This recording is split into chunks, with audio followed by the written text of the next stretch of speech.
Jadi gue baru nonton film The Shadows Trace dan ya, ini adalah film action favorit gue di tahun 2024. Halo guys, kembali lagi di Shadows Trace. Salah anjing.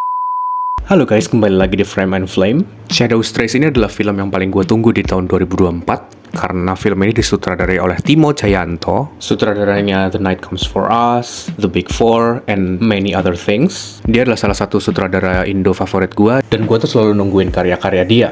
Gue nungguin banget film si buta dari Gua Hantu, tapi kayaknya kemungkinannya terlalu kecil untuk kejadian.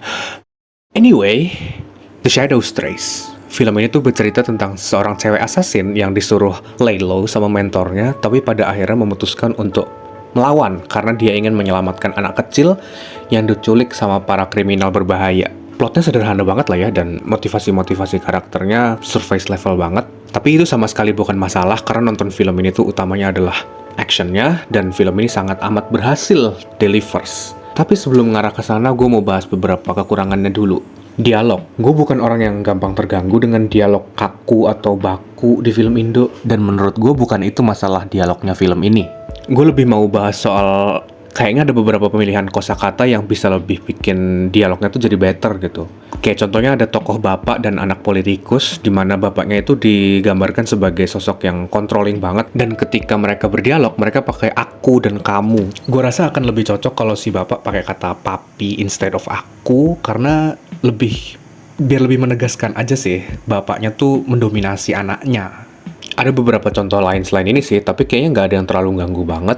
Soalnya ini masalahnya minor sih, ini cenderung nitpick bahkan. Terus juga adegan berantem menjelang ending tuh agak kurang nendang menurut gua. Bukan karena adegannya jelek, adegannya masih keren banget malah. Tapi masalahnya di sini adalah adegan berantem sebelumnya tuh udah terlalu gong, yang mana membuat adegan berantem dekat endingnya itu jadi punya big shoes to fill. Too big in fact. Intinya mau ngimbangin tuh udah susah gitu. Agak disayangkan sih kehilangan momentum, tapi overall tidak mengurangi enjoyment gue dalam nonton filmnya.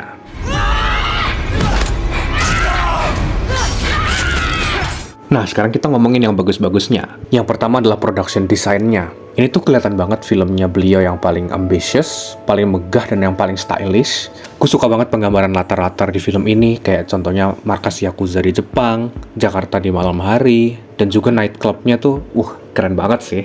Di film-filmnya Timo yang sebelumnya tuh ada adegan nightclub juga. Tapi di film ini tuh skalanya lebih besar, yang mana semakin membuktikan bahwa nightclub tuh adalah latar yang paling keren untuk dijadiin adegan berantem di film. Literally never miss.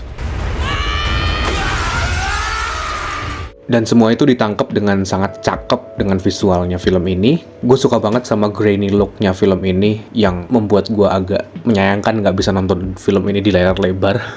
Terus actionnya sendiri gimana?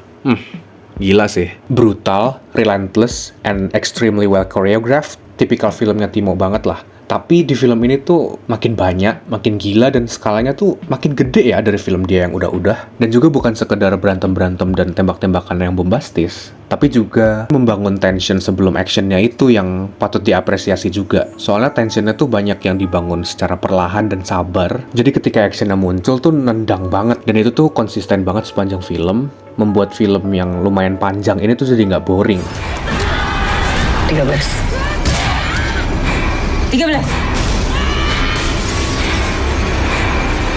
Dan juga gue suka banget sama karakter-karakternya. Film-filmnya Timo emang karakter-karakternya selalu fun to watch. Dan di film ini juga sama. Ada tokoh Soriah yang, I don't know, gue gak ngerti. Dia kayak ketembak, ketusuk, gue gak mati-mati anjir. Terus juga ada Ariel, anaknya calon gubernur yang, kayak nyindir siapa ya? Lalu ada Umbra, yang mana dia adalah mentornya si tokoh utama, yang damn, badass banget. Tapi especially gue suka banget sama tokoh utama sendiri, yaitu 13. Diperankan oleh Aurora Ribeiro yang actingnya gila banget. Tokoh utamanya ini nggak banyak ngomong, tapi kita sebagai penonton tuh dibuat paham dia tuh maunya apa, amarah yang dia rasakan. Dan itu semua tuh gara-gara actingnya Aurora yang spot on banget gitu. Overall gue suka banget sama actionnya yang keren banget, dan skalanya yang besar kayak gini, latar-latar tempat yang kece abis, dan juga visual-visual yang manjain mata banget. Dan actingnya sih gila sih. Apakah ini film terbaiknya Timo?